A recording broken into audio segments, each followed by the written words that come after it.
part of entrepreneurship. It's very easy to say, I'm going to be an entrepreneur. We have, in fact, a whole bunch of pop culture now that says like, oh, entrepreneurship, it's amazing. All you have to do is come up with an idea and then you can build this amazing thing. Here's the only problem. Ideas are super hard, right? Those of you who are starting companies, you say, okay, that's it. I'm going to start a company. Think, David. You just sit down and go like, what? Pencils, nope, pencils have been done. What? I want tables, yep, nope, those are good. Sandwiches, done, sandwiches are good. Go through your day. The toilet's covered,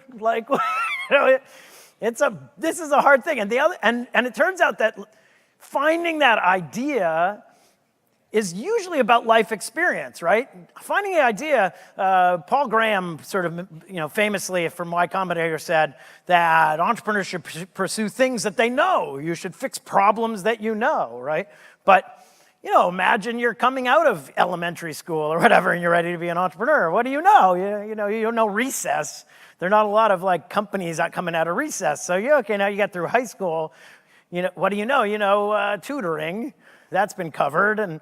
And so the truth is, even as we get out of college, as we go through our first jobs or whatever, the capacity to come up with that great idea is actually really hard. It takes a certain skill, and it takes a skill that very few people have and that don't necessarily correlate with being a great entrepreneur, right? It doesn't necessarily mean you're going to be a great entrepreneur. If you're creative, creativity may be a great opportunity, but coming up with that initial idea is a very tricky thing. I was on a trip in England with a Google exec, and she said that she was sick of Silicon Valley. And why are you sick of Silicon Valley? She said, I'm sick of Silicon Valley because every company is just solving the problems that your mom used to do.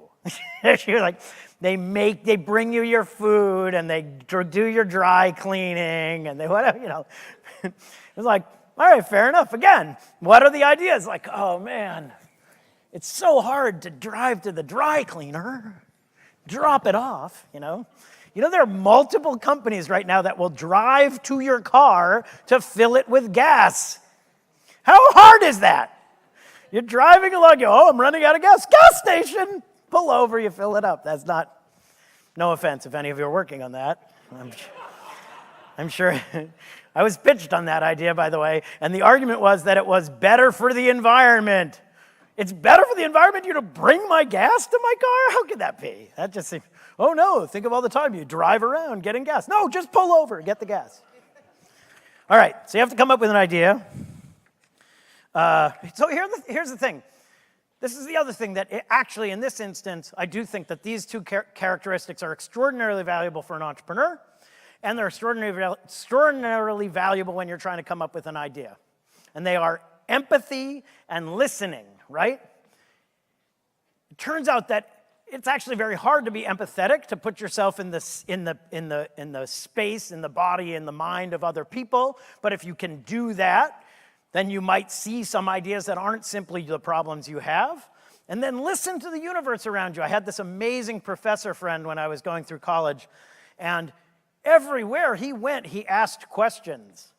And in some regards, it was completely annoying because he'd ask just like the guy who would come and deliver the soup. He'd be like, how'd you get these potatoes so creamy or whatever? Be like, really? Like, first of all, the waiter doesn't know. He didn't make the fucking creamed soup. He just delivered it to you.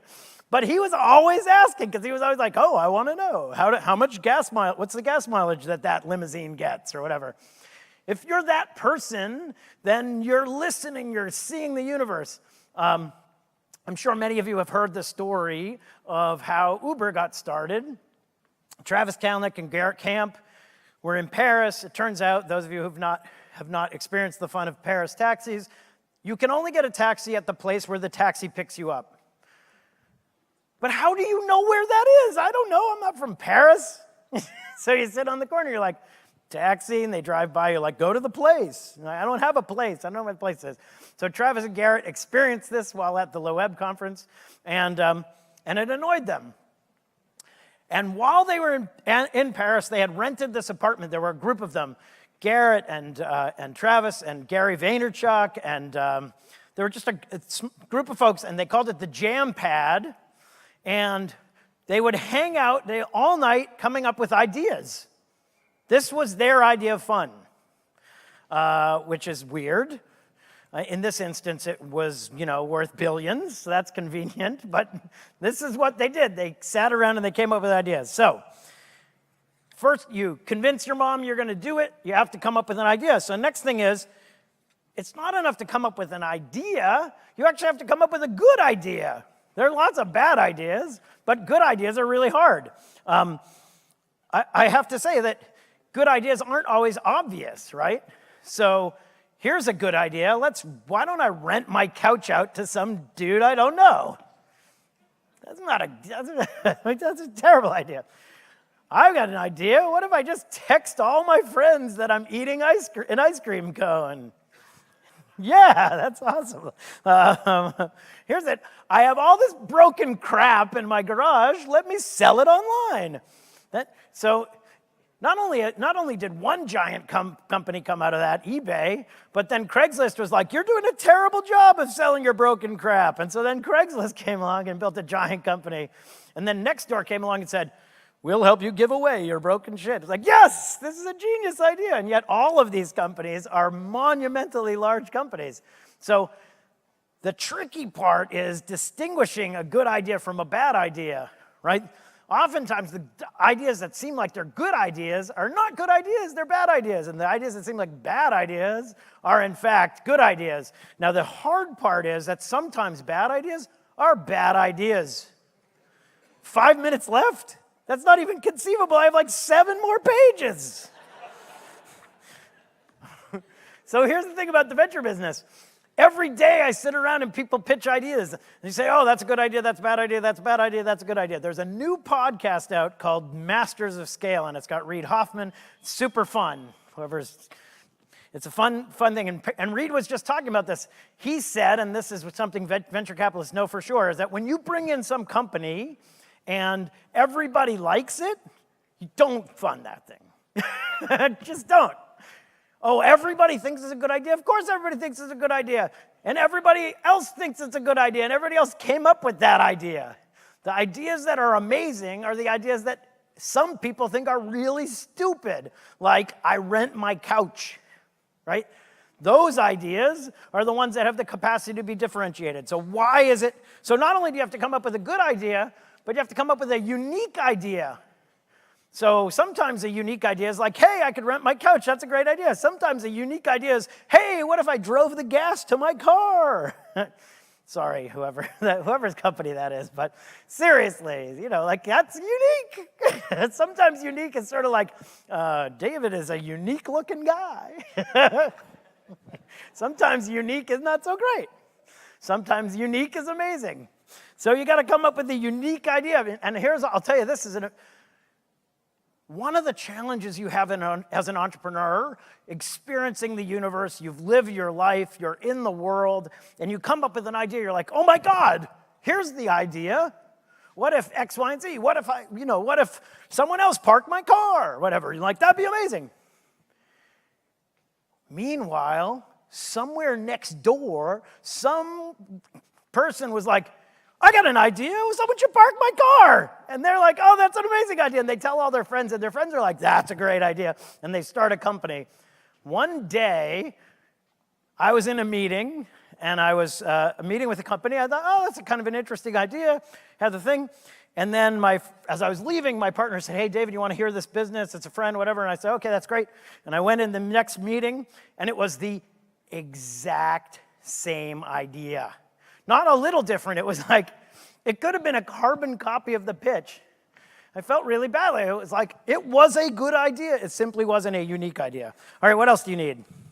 You need an idea. You need a good idea. You need a unique idea. You need a big idea. Turns out that little ideas do not make big and interesting companies. They can make fine companies, don't get me wrong. You're more than welcome. Whoever came up with... what are those dumb fruit bouquets or whatever? Turns out that somebody made a bunch of money because, oh, I'd love a fruit bouquet. That's delicious. shut up. That's not a big idea. That's like a fine idea, whatever. Silicon Valley has an incredible bigotry. We want things to be giant ideas. And so we fund companies because we think they're going to be big and interesting. So I funded this company called Blippy. Does anyone remember Blippy? Blippy was Twitter for your credit card. You could you put your credit card online, and then every time you bought something on that credit card, you go to blippy.com/David Hornik, and it would say, David spent $47 on an edible arrangement. That's what it was called, on an edible arrangement. And you're like, whoa, David, that was delicious. And 10,000 people are like, oh my God, I totally have to tell people everything I buy. That would be amazing. People would love to know that. And another 15,000 people are like, I would love to know what David's buying. Oh, edible arrangement, that's amazing. And then that was it. Those 25,000 people were like, what about all of you? And everybody else was like, no, that is a stupid idea. Nobody needs to know what I buy. Nobody should know what I buy. And what seemed to me like a really great idea, to the tune of millions of dollars that I invested in this company, turned out to be a bad idea.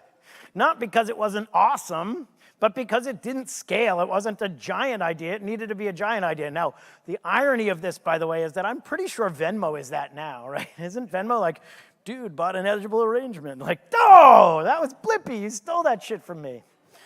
So it needs to be a big idea. And it needs to stay a big idea. Sequoia Capital just invested $50 million in House Party. House Party had gotten up to 2 million users. People were excited. First there was Meerkat, and Meerkat looked like it was going to be amazing. And then Meerkat turned out to be not as amazing. And so then they shifted and they became House Party. And then House Party looked like it was going to be amazing, 2 million users. And Sequoia put in $50 million. And it looks like it's not going to be amazing. It looks like it went to 2 million users and it's going to fall away. And it felt a little bit like the Yik Yak that Sequoia put $50 million in. It was going to be huge and amazing. And it just got sold for $1 million because it turned out it wasn't amazing. And it sort of feels like this messaging platform that they had. They funded, I think it put $62 million in this stupid messaging platform where you could just like send information to each other. And I forget what the numbers are like. They had 20 billion messages sent, and then they sold it to Facebook for $30 billion. So that one was good. WhatsApp was good. So if it's WhatsApp, good. If it's Meerkat, not as good. So this is why it's hard. It has to be a big and interesting and successful idea. And here's the last piece, because I'm going to run out of time. And this one's impossible. This is impossible. When I started in the venture business, I've been now a venture capitalist for 17 years. And when I started, every time someone would pitch, you'd say to them, why wouldn't Microsoft do that? And they'd say, well, Microsoft is busy and it takes a bunch of resources and whatever else. And it turned out, actually, for that 10 years, Microsoft never did any of those things. They just never did. And then Google came around, and then you'd say, like, oh, that's a good idea, but why wouldn't Google do that? And say, well, they're focused on search and they're focused on that and they would never do it. And so for their 10 years, they never did any of that. And then now you say like, oh, well, why wouldn't Facebook do that? And the answer is, oh, Facebook wouldn't do that. They don't have time or whatever. Unless, of course, you're Snapchat. And then they'll totally copy the shit out of it. And they'll do it. And they'll do it better. And they'll have more users. And they'll suck all the value out of the thing you built with your hard-built sweat and tears. I was just, the AWS just had their conference, what's called reInvent. So I also invest in enterprise companies. So AWS just had reInvent. Now AWS is amazing, right? You have these ideas where you can implement them really quickly because AWS has these awesome resources. And so all these engineers are using AWS and they're having the same experience. They're coming to it and they're going, oh, if only you could do this with Elasticsearch. If only you could do this on such and such platform, whatever. And so now all of these enterprise companies are coming out solving problems on AWS. And so every one of us, I can assure you, had this same conversation, which is, oh man, why wouldn't Amazon do that? Why wouldn't Amazon do that? And we've had the same answer, right? The same answer is like, oh, Amazon's busy and they don't have they're resource constrained and all those things, right? At reInvent, Amazon announced 200 new features on AWS. And I suspect 172 startups died that day, died a sad and weeping death of like, you weren't supposed to do this. You were supposed to be resource constrained.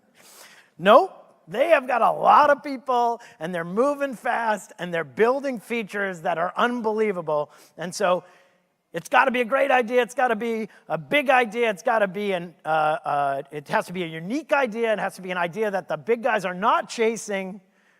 And then, if all of that happens, then all you have to do is, recruit a team, raise money, you got to grow your users, you got to come up with a business model, you got to sell some product, you got to raise more money, then you can recruit more team, you can grow your users some more, you can sell more product, you can grow, you can grow, you can grow, you can grow, and then if you're super, super lucky, someone might buy you or you might go public. This is why it's magic. Like, that's an impossible task. It's an impossible task, and I have nothing but monumental respect for all of you sitting out there who wake up and say and convince their mom that this is a good idea, and then power through and do the hard work and create awesomeness. So thank you for that, and keep up the good work.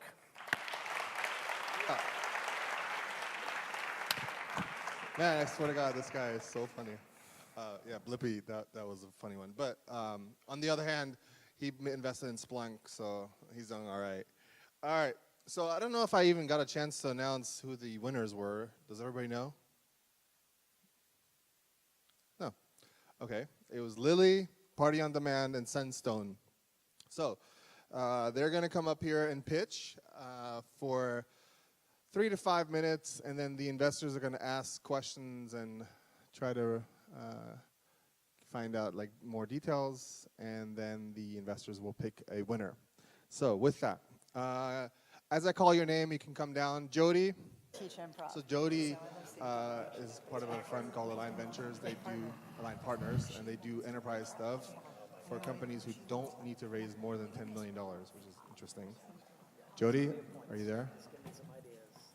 Okay, I'll just keep going. Jeff Tannenbaum is from Blue Run Ventures.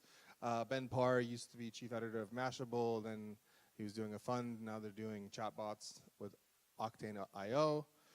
Prashant is a good friend, and he runs the Thai Launchpad, which is their incubator for startups.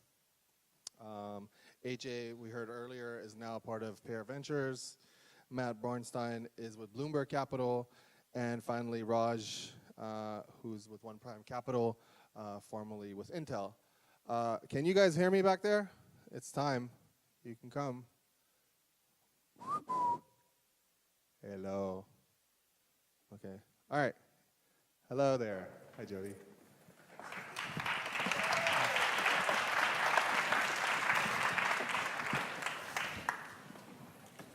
Come on down. Wait, we just need to sit down. Come on down. Let's sit down. I'll join you over here. Come join. Does everybody have a mic, or am I supposed to share with somebody? We're good. Okay. How about this? You can hold on to this. Okay. Oh, thank you. Our first team is Lily. So this is going to be a little bit more aggressive pitch, and then the investors are going to ask questions. So Lily, come on down.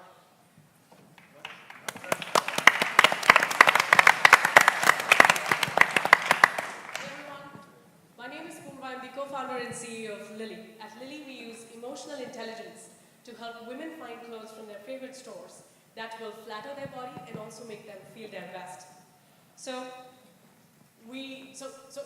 it's been 11 weeks that we've launched in the App Store now. We have 1 in 3 Lily users who've already bought from the Lily platform. We've sold clothes for more than $80,000 now from these top retailers, and we also won the South by Southwest pitch competition recently. So this product is built on a very simple but scary insight. Girls, as babies at the age of 2, start recognizing themselves in the mirror and start disliking parts of their body. At teenage, they start making relative perceptions about their body. They look at their moms, celebrities, friends, and start making perceptions such as, I have a tummy. And as young adults, these translate into serious insecurities such as, I'm fat and not good enough, to the effect that women in this country get 13 negative thoughts about their body every single day. Lily is changing all of that, and our solution is emotional intelligence. How do we do this? So we first understand a woman's perceptions about her body. So our definition of emotion is the difference between reality and expectation. When the gap is positive, there is confidence. When the gap is negative, there is insecurity. And so our first job is, through a very simple chat on the iOS app, understand what's the gap, what's the perception gap for each user. After we've understood that, then we use the most comprehensive styling algorithms that, given a woman's perception, will figure out what styles will necessarily flatter her body. There is a science to dress a woman that is going to flatter her body. Makeover shows use it, celebrities use it, there is a before and after. There is an objective science, and those algorithms make use of that. And then finally, we're able to do all this in real time, recommend people products from their favorite stores because we understand products in so much depth. For every single item available on Lily, we understand more than 1,000 attributes using deep learning and text analysis. And so, hence we are able to do the match of people to products in real time. We are targeting women in the age group of 22 to 34 who are spending more than $1,200 annually on clothing, and we can get up to 40%, 15 to 40% off the cut. That's our business model. And Lily is built by women for women. My team has expertise in personal styling from stores that are known for personal styling, like Aritzia, and behavioral science, and artificial intelligence, deep learning. But the most important thing about this team is their passion to help women be the best version of themselves. That's Lily for you guys. Thank you so much.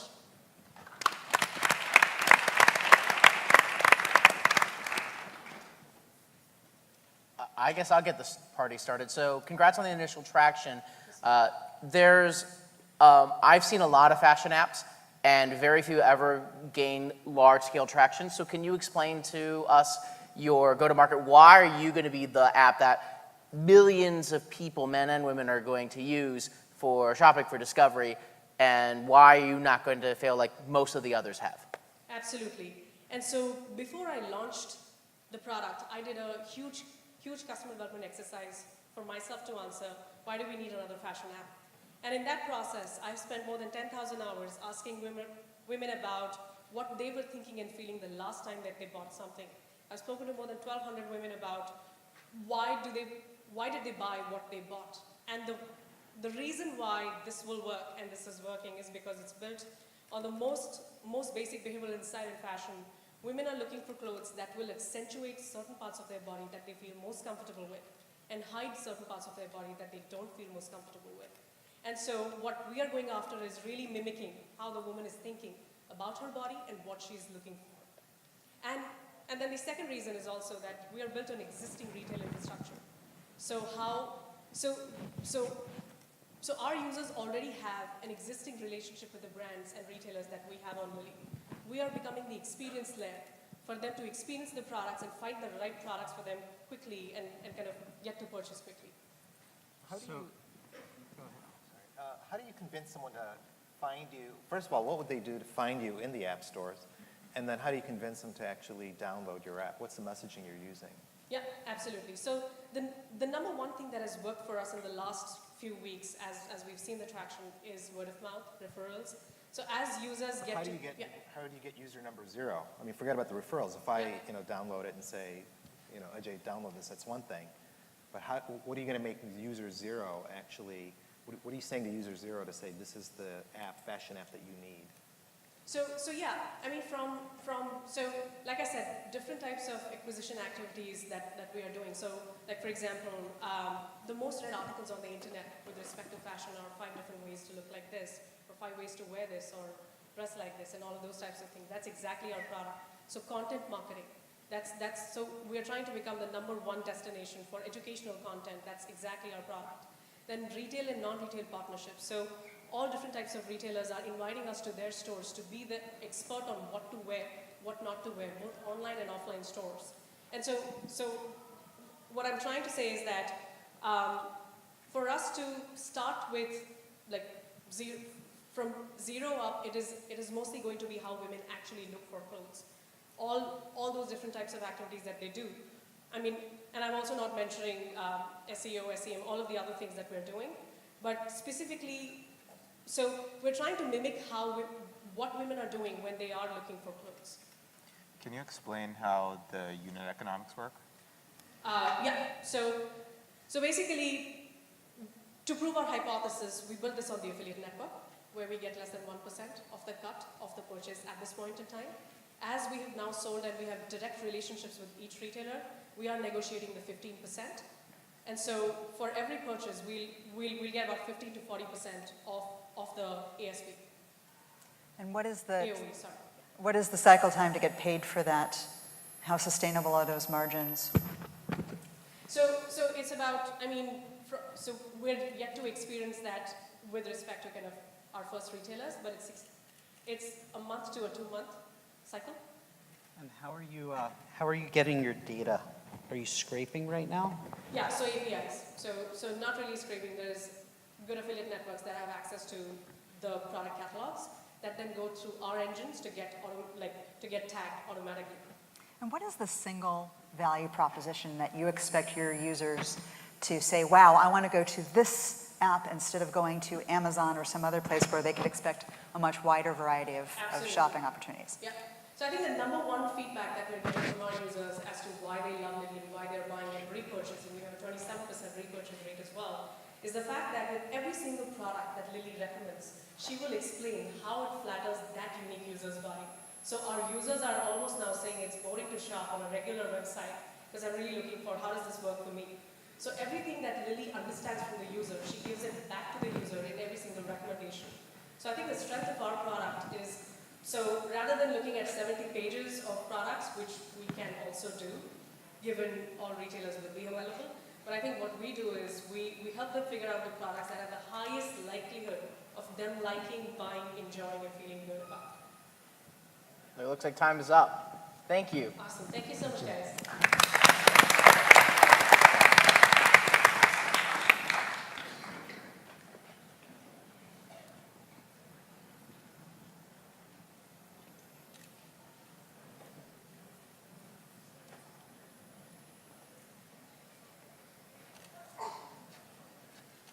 Hello, I'm Nazar Filichuk. I'm the founder and CEO of Sandstone. And I'm here to speak about something that will change the lives of millions of people around the world in the ways that are not imaginable right now. And that is the voice technology on the go. 2.5 billion people use their touchscreens about 150 times per day. But for many years, we did not actually see that the voice and spoken language is the most common, convenient, natural way for people to communicate with each other. The AI makes it possible to communicate to machines as well. How would you capture thoughts when you're driving? You're traveling, or maybe you're interviewing somebody, a patient, right? Ladies and gentlemen, I'd like you to meet Sandstone. It's the elegant, sensitive voice tracker. And the way it works is pretty simple. You put it on your clothes, tap and speak.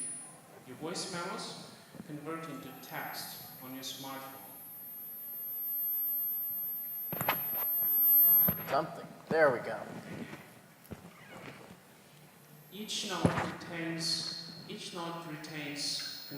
context of your emotional state, intonation, time, date, and the location of the note. On this side of the app, actually most of the extraction and machine learning is happening in the cloud. So on the app side, we use a lot of AI features that would provide you with much richer note-taking experience. So we ran a Kickstarter campaign to verify the idea, and we closed it about a month and a half ago. In total, we raised 350K with the goal to complete 700%. was with about almost 3K backers on Kickstarter, a little bit on Indiegogo, and about 3,000 pre-orders from the B2B, which is healthcare for now. I'll speak a little bit about the markets. Okay, so we'll start with the narrow markets such as journalists, bloggers, opinion makers, and other content creators who will use Sandstone in the normal course of their business. We'll then expand to such markets as special needs people and travel, which are larger consumer markets, more challenging, but you get a bigger revenues from these. Of course, the successful crowdfunding wouldn't be possible without the team. And this is 10 people, out of whom 7 are experienced engineers. And one of the co-founders is Oxford graduate. And now we're looking for 2 million to cover product development and scale. So I would invite everybody to join us in our exciting venture in changing people's lives.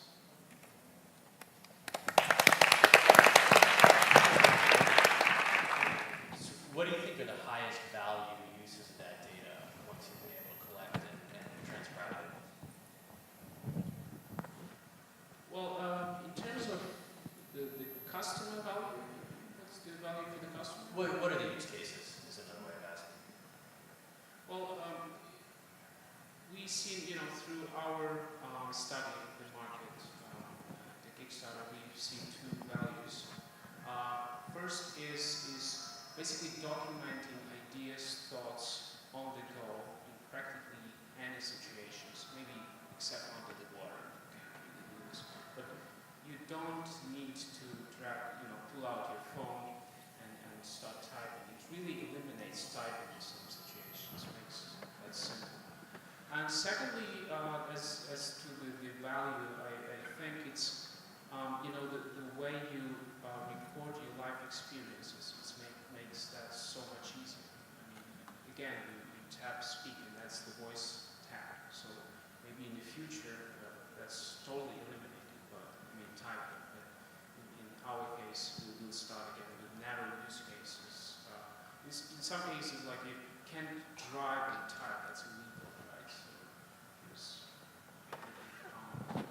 use cases. So very cool product. It's actually incredibly simple and very innovative. I take a ton of voice notes, and I can see this saving me a lot of time because right now I use my phone. I think of it like a GoPro, but for voice. So how much, you said most of the processing is in the cloud. What's the actual cost of materials and production cost for this device? Yes, it's something close to the product that you mentioned, although they're not the competitor. Sure. So the general price is roughly $100. The cost of materials varies. We're in negotiations with several manufacturers, including US-based and Asia, Singapore and China. It's around $30 to $50. So we're looking into the margin of about 70%. What's the manufacturing plan? Who has experience on the team with manufacturing? Is your plan, where are you going to get it manufactured? How are you going to manage that process?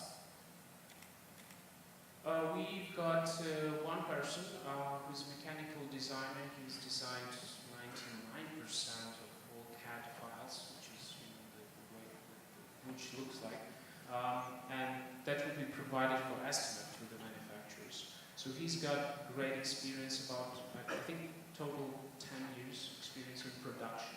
So he's actually starting this Monday in China in negotiations with several manufacturers, that's China and Singapore, both. What is your go-to-market strategy? What is the end-to-end, how you inform consumers and end users of your product and how you're going to actually get it to them? So the first year we plan to do online sales. And how will you mostly target direct. that? How will you target that? Thanks. So direct channel. It's our website. So right now this is in-demand campaign on Indiegogo. In about 2 months we'll line up the sales on our website. So Facebook seems to be working well for us. Instagram to some extent because it's a wearable device. We'll go with Amazon probably, as well as some other online platforms. We'll try to be picky because that's you don't want to go to too like overstocking or something like that. So in about a year we'll go retail. Long-term view on the business, is this a hardware business or is this a cloud services business and anybody can use their microphone to input the data into your network? I would say it's both.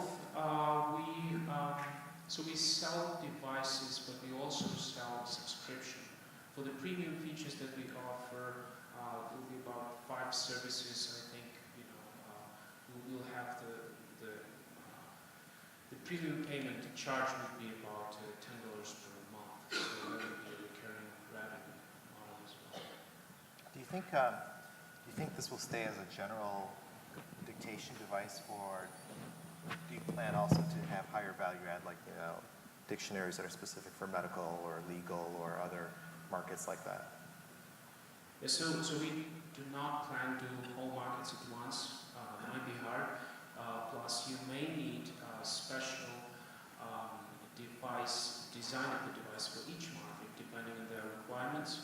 But I mean, in this case, I think, we have the ability to go pretty fast. If we do manufacturing fast right now, we'll seize market by market.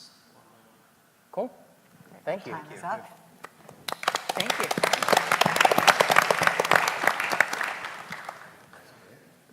All right. Last company is Party on Demand. Willie, where are you at? Willie. Yeah, that's nice. I don't know what that sounds like.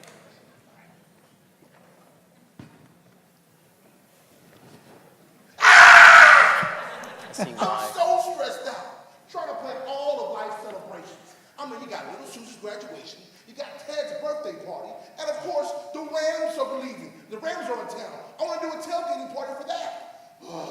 I wish there was one simple solution for me to order all my party supplies just as easy as ordering an Uber. The problem is simple. People don't have time to coordinate an event. Hosting a party can break the bank, and there's no easy, quickly way to plan a party. So what's the solution, Willie G? I will tell you the solution. The solution is Party on Demand, your one-stop mobile party supply shop, delivering the party to you in 1 hour or less. We deliver tables, chairs, beer, wine, food, and a DJ right to your door. Now this is what the $51 billion rental industry needs. This is our secret sauce. It's automation, building on top of existing systems that already exist. So our good friends over at Grubhub and Uber Eats typically deliver food in about 45 minutes. Combine that with creating our on-demand talent pool, we got some of the best DJs, costume characters, and face painters, and package that with our vans that already come commonly packaged with all the cool things you need that are repeatable, reusable materials such as tables and chairs and sound equipment. We can now deliver the party right to the customer in 1 hour or less. Food, talent, equipment, and decor, boom! That makes me want to slap your mama. Our mobile app has 2 distinctive features. Our Insta Party, which we talked about earlier on, but our Planet Party does a great bang-up job too. For all of our customization, you're able to unlock some incredible features, such as a chocolate fountain, or even a photo booth, maybe a jumpy house, or my favorite, a sumo wrestler. All right, bad joke. Our app is very easy to use. We get 5 simple steps to take the average Joe and help them become a great party planner in minutes. Our adoption strategy is very simple. We'll be relying and leaning upon our great licensed partners that we'll be able to use their existing networks. The competition, We blowing them out the water because Party on Demand sits in the sweet spot of affordability and convenience. By being one of the first movers in the industry, we're able to create a scalable and defensible business. By partnering already with Disney, Marvel, and more importantly, DreamWorks as well, we're able to create awesome kind of things that will roll out. So every time a new kids movie will roll out, Party on Demand can now roll out with a new theme, a birthday party, or a party for them as well. Now, it's all cool to have a big dream, Willie G, but tell me how this thing is going to scale. Well, let me tell you, I'm so glad you asked. Party on Demand is a licensed play. We're going to use existing infrastructure that already exists. So third-party party planners already have tables and chairs and an abundance of that. In addition to that, we're looking to put together a small footprint to help with our quality control and deliver the party to our people right in the stead. So now, if capturing 7% of the market will yield 4 million transactions, with an average commission of $250 per party, we're looking at a revenue of about $1 billion by 2020. Now you say, man, you're shooting for the moon. Stop playing. How you gonna do that? Well, let me show you how we did that. So we have a proof of concept that just happened. In less than 4 months of growth, has been explosive. We've already done 157 parties and generated over $78,000. Now we tried our goal was just to do 100 parties in 6 months, and we've blown that out the water. So our KPIs showcase that. We have 85% repeat customers and over 97% referral rate. Now we got an epic opportunity to do a great tailgating partnership with the LA Rams. So we're going to do a home gating opportunity that allows the party to come right to your door or at the Coliseum, all from the convenience of your app. With the partnerships from the FedEx, Kinko's, etc., we can customize the party and bring it to you. And lastly, quick stop, no problem. My name is Big Willie G from Party on Demand, and we're delivering the party to you, and your best friend sitting next to you, helping you to celebrate life a lot more and party on, baby.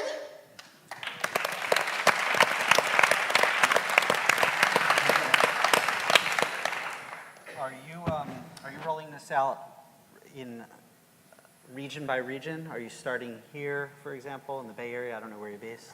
Yeah, we're based in Los Angeles right now. So we're rolling out, our first goal is to roll out to each 32 cities that an NFL team is located in.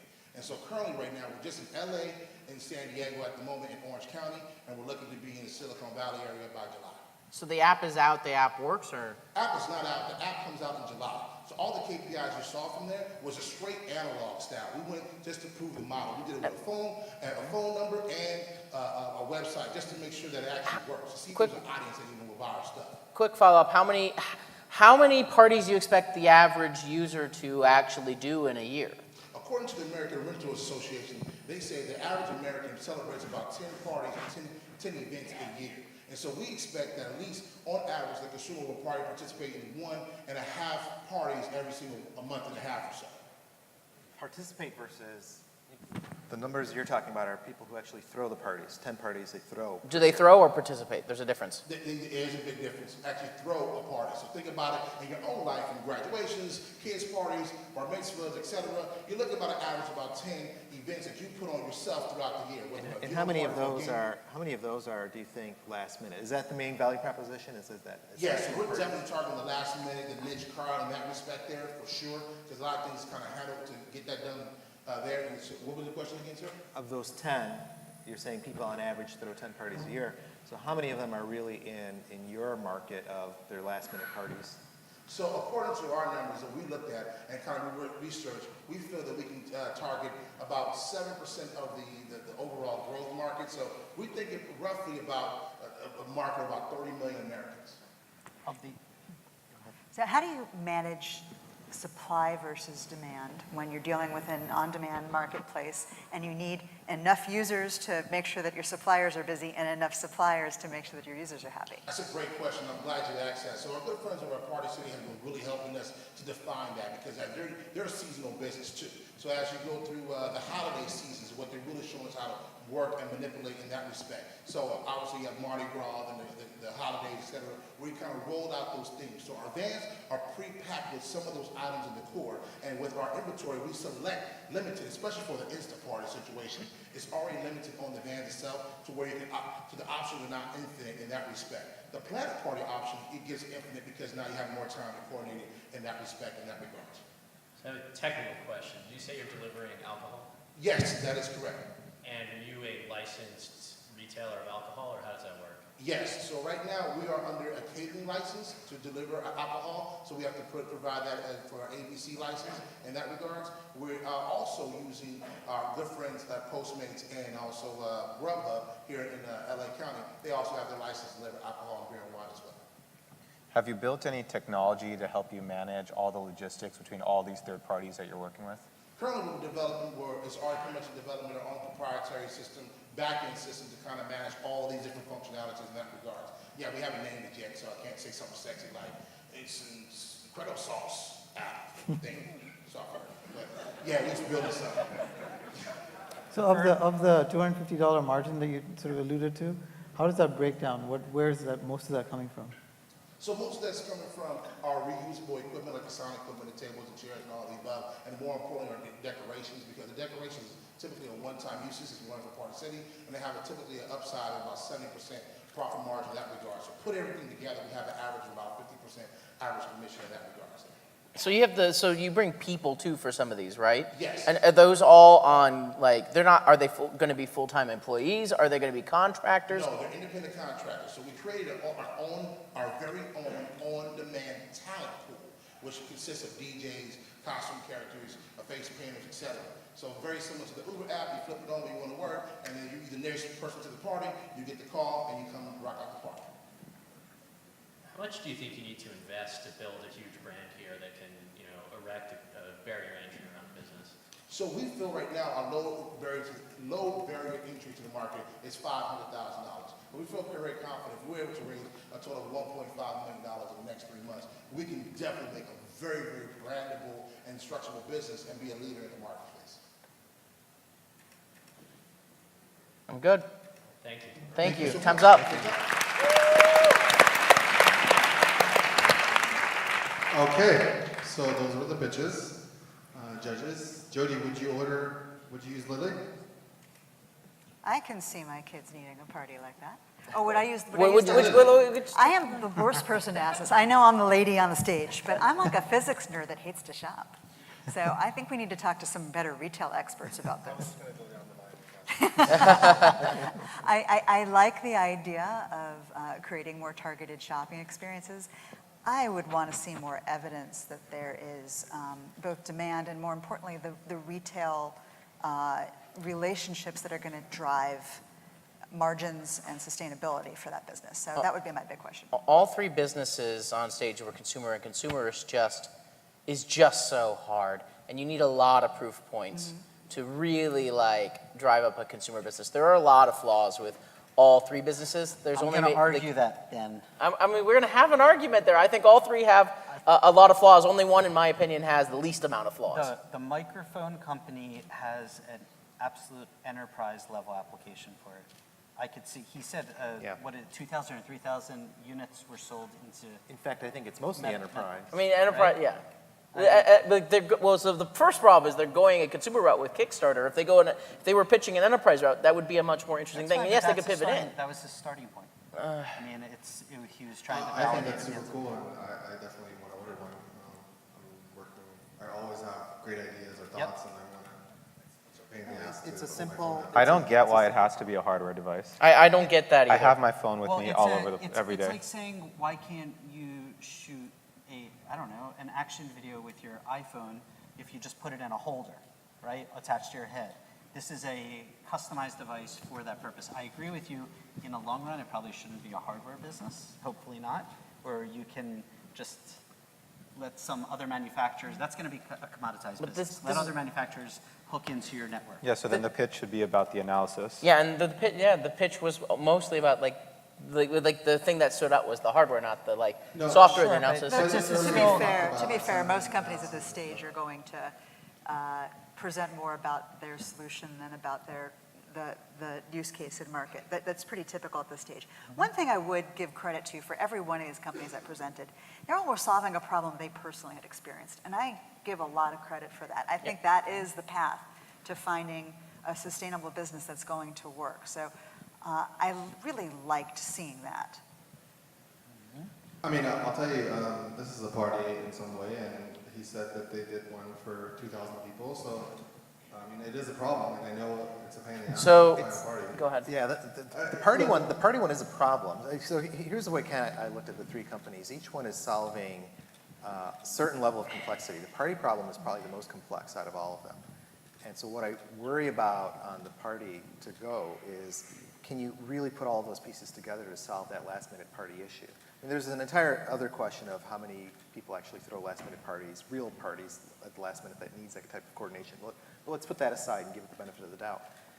Can you actually get all of those pieces aligned so that you can get the face painter in an hour, that you can get the balloons in an hour, that you can get the caterers in an hour, all those kinds of things. So I think there's a lot of complexity there that I'm not convinced that an app will solve. So I think the same day version is one of 10 or 16 different themes that they have in the van. The ones that are 3 days in advance are a little bit more complex. But so I have I'm playing off of it, I have a slightly different problem. There's been a lot of Uber for X's over the years, and it's all the time actually. I remember a time when I was in VC, I got I think I got 12 pitches for on-demand food delivery of some kind, in a row. And look, the problem. And apparently all of them got funded. And no one got funded. Instacart was.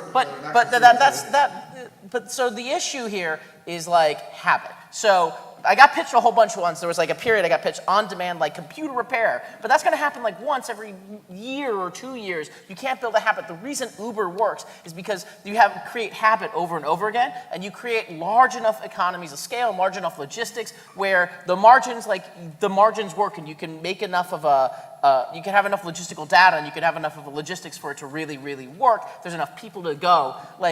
This will not have that. They won't have enough. There's not enough way to build up, to keep it on my phone, the app, to build up enough, awareness.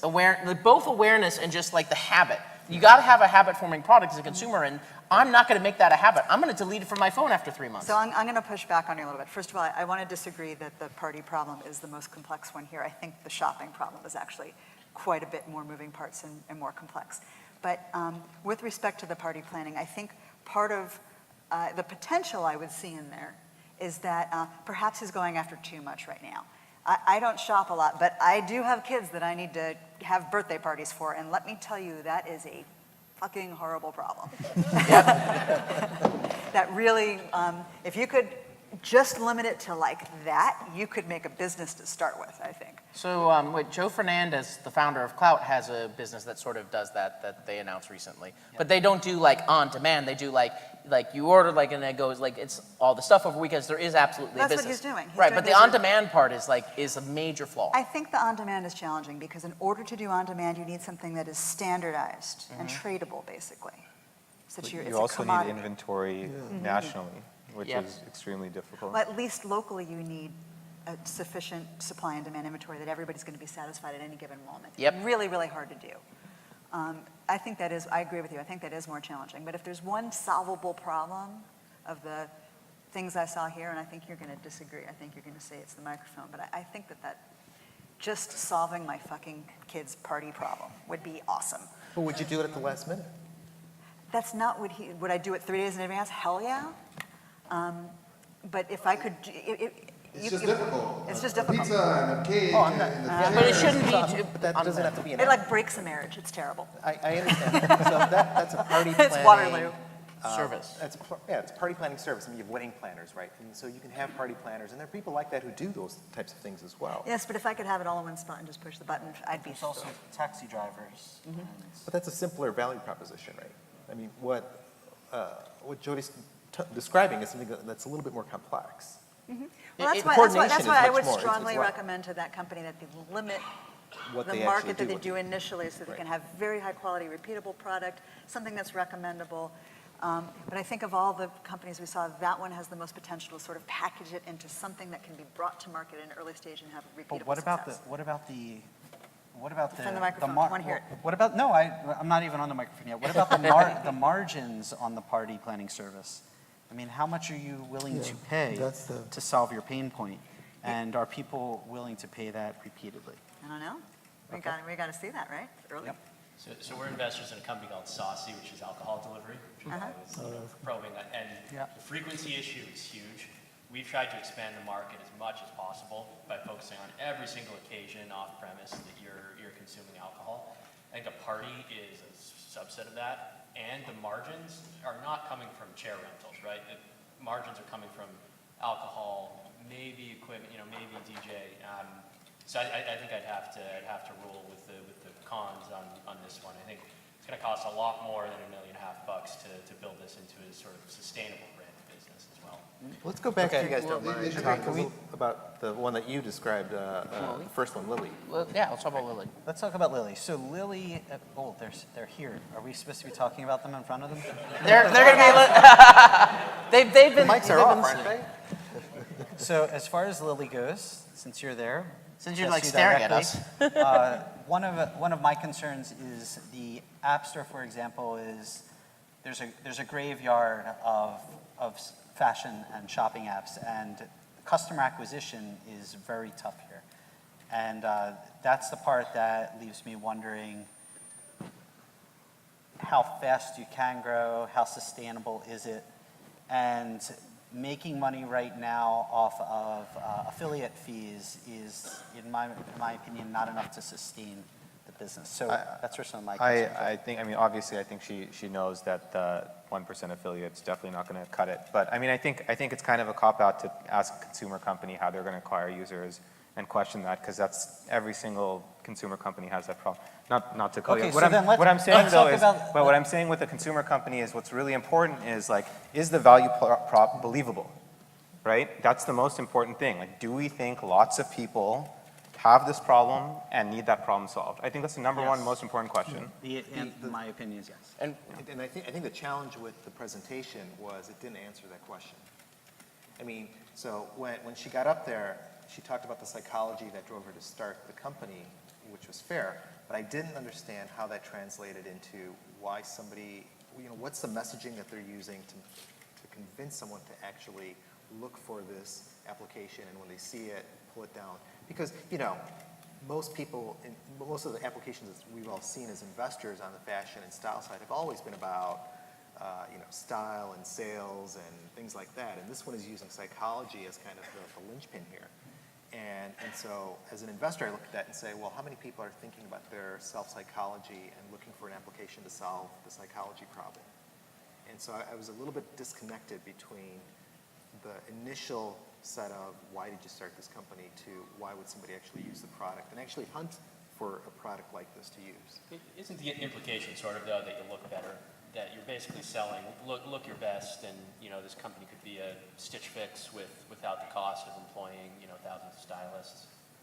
I too did not understand the direct implication of going from EQ to driving shopping consumption and margins. So what I gathered was you want to have as an insecure human being want something that will flatter me, that will make me feel better, that will make me feel more confident. And this app will specifically be this is the product you should have because it's going to make you feel more confident because it's going to accentuate these really great features that you already said you really like about yourself, and it's going to downplay these that don't like about you, or it's going to be a match based on the psychology part. That's the feeling I got, and I think that there is an opportunity there.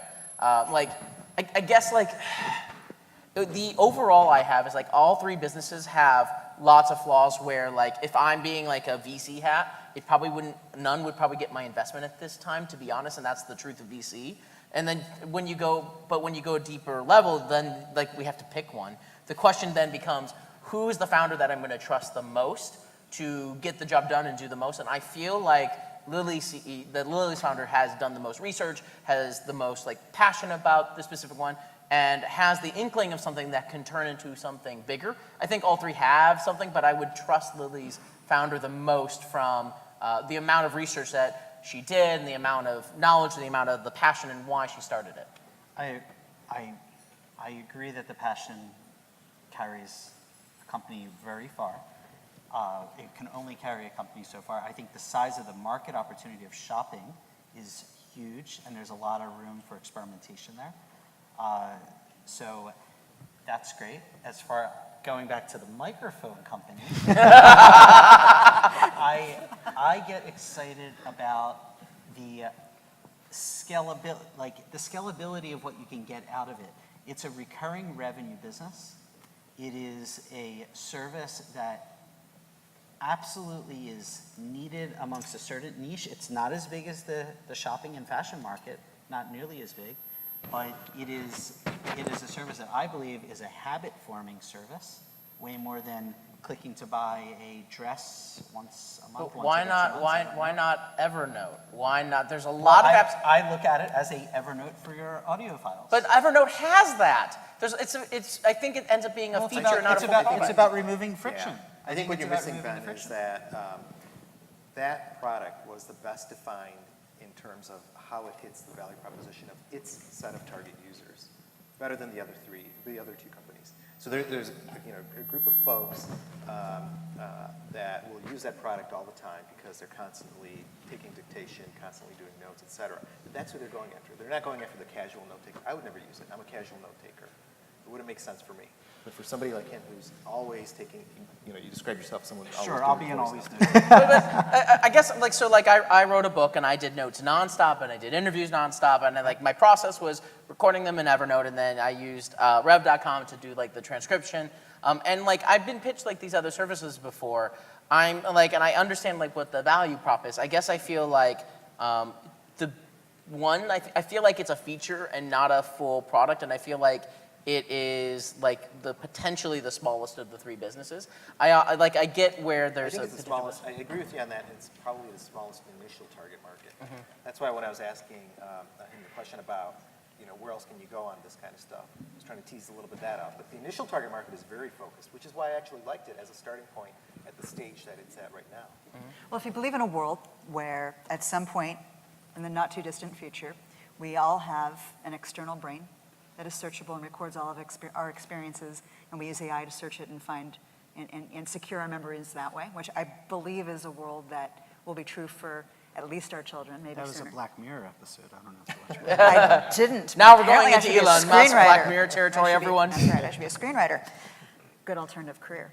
But if you believe that, then you should believe that the microphone is the largest of the opportunities here. What I didn't get was the sense of a clear go-to-market strategy, and that the initial traction was really well thought through. I would agree. All right, well, why don't we vote? Are we ready to vote? Are you ready, or is there I thought there was a cage match, is that not? Yeah. Yeah. we can do it. I was playing Jeff arm and I wrestle. were going to fisticuff. Yeah, I was playing arm wrestle. All right, ladies first. I am going to advocate for a party on demand. Party man. Jeff? Microphone. You don't even know the name of the I'm company. sorry, I don't. I apologize.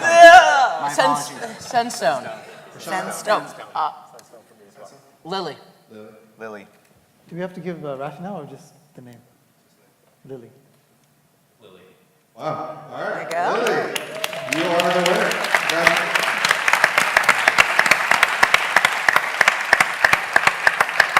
That's super cool. Congratulations. I have to say it makes me proud because I worked at Founder Institute early on with Adeo and helped launch about 400 companies, and you guys went through Founder Institute, so it works. So if you're starting a company, go through Founder Institute.